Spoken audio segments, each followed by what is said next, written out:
ओम सभी को सादर नमस्ते, जय श्री राम। पवित्र पावन ये समय, ऋतु परिवर्तन का ये समय है और इस समय में सभी भक्ति भाव में झूम रहे हैं। अपने अपने माध्यम से सब अपने व्रतों में, अपने उपवासों में, आदि आदि क्रियाओं में लगे हुए हैं।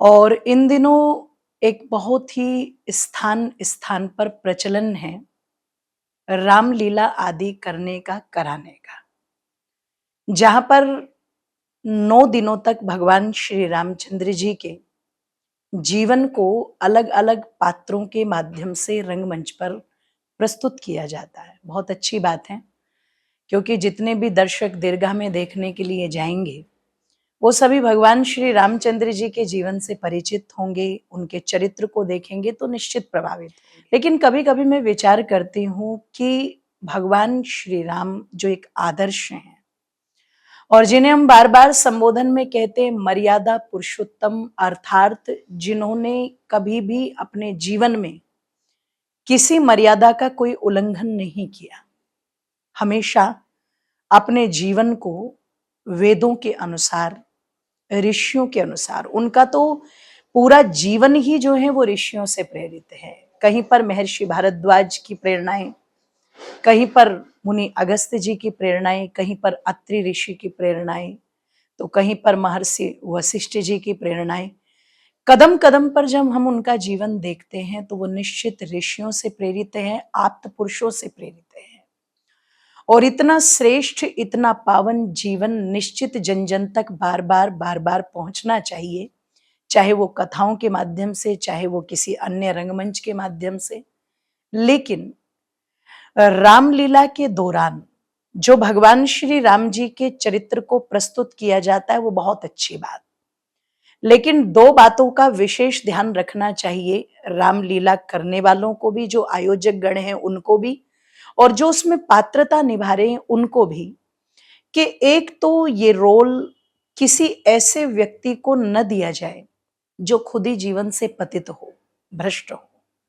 क्योंकि एक भ्रष्ट व्यक्ति, एक पतित व्यक्ति भगवान श्री राम जी चंद्र जी के चरित्र को, ध्यान रखिएगा, प्रस्तुत करें तो मुझे लगता है ये बात कुछ अच्छी नहीं है। जैसे मैंने पिछले दिनों एक अफवाह सुनी, या यूं कह लीजिए यथार्थता रही होगी, मुझे अधिक जानकारी उस विषय में नहीं है, कि कोई डायरेक्टर रामचंद्र जी के जीवन पर एक पिक्चर बना रहे हैं और जिसमें बॉलीवुड के एक जाने माने कलाकार रणवीर कपूर को साइन किया गया है।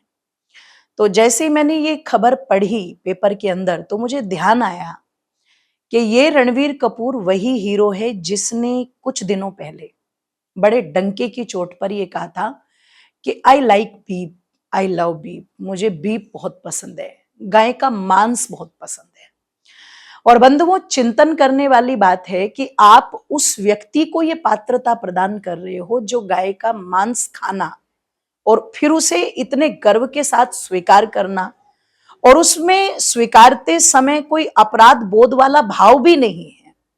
तो कम से कम इतनी शर्म तो रखो, इतनी लिहाज तो रखो कि कोई ऐसा पात्र ढूंढ लीजिए आप जिसके जीवन में कम से कम इतनी बेशर्मी और इतनी धृष्टता तो ना हो। राम जी के रोल में किसी को प्रस्तुत करना है तो कम से कम ऐसे व्यक्ति को तो ढूंढो जो सनातन के प्रति, गौ माता के प्रति एक निष्ठा रखता हो। क्योंकि भगवान श्री रामचंद्र जी ने तो भगवती माता सीता से भी वनों में, आरण्यक कांड में स्पष्ट कहा था कि जो ब्राह्मण का शत्रु है, जो गौ माता का शत्रु है, जो राष्ट्र का शत्रु है, उसे जीवित नहीं रहने दूंगा मैं, उसे जीवित रहने का कोई अधिकार ही नहीं है। और उसे समाप्त करना, उसे साफ करना, या यूं कह लीजिए कि एक तरह से उस आतंक को मिटाने का जो संकल्प है वो राम का संकल्प है। तो जो राम जी गौ माता के प्रति, ब्राह्मण देवता के प्रति इतनी निष्ठा रखते हैं, आप सोचो उनके किरदार को कोई ऐसा व्यक्ति निभाए, ये बात को जचती नहीं है। ऐसे ही रामलीला में जो भी उस पात्रता में है, कम से कम उसका जीवन शुद्ध हो, पवित्र हो, एक बात। दूसरी बात, रामलीला के दौरान बीच बीच में मैंने देखा नहीं लेकिन सुनने में आता है, बताते भी हैं, कई बार आयोजकों से बात होती है कि बीच बीच में किसी को भी नचा देना। और आजकल तो सोशल मीडिया का युग है, जरा सी कोई बात होती है वो तुरंत एकदम से वायरल हो जाती है। तो हम देखते हैं कि बीच-बीच में किसी को फ़िल्मी गानों पर नचाना और कई मंचों पर तो अश्लीलता की हदें इतनी पार हो जाती है कि शर्म को भी शर्म आने लगे।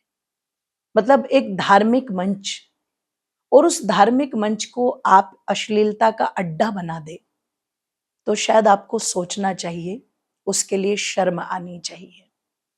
ये होता भी इसलिए होगा कि उससे लोग ज़्यादा प्रभावित होंगे, उससे लोग अधिक संख्या में आएँगे। तो ऐसी भेड़-चाल यदि आपने इकट्ठा कर ली है, तो उस भेड़-चाल का कोई लाभ नहीं है। रामलीला का सीधा-सीधा अर्थ होना चाहिए, भगवान राम जी के चरित्र को जन-जन तक शुद्ध रूप में पहुँचाना।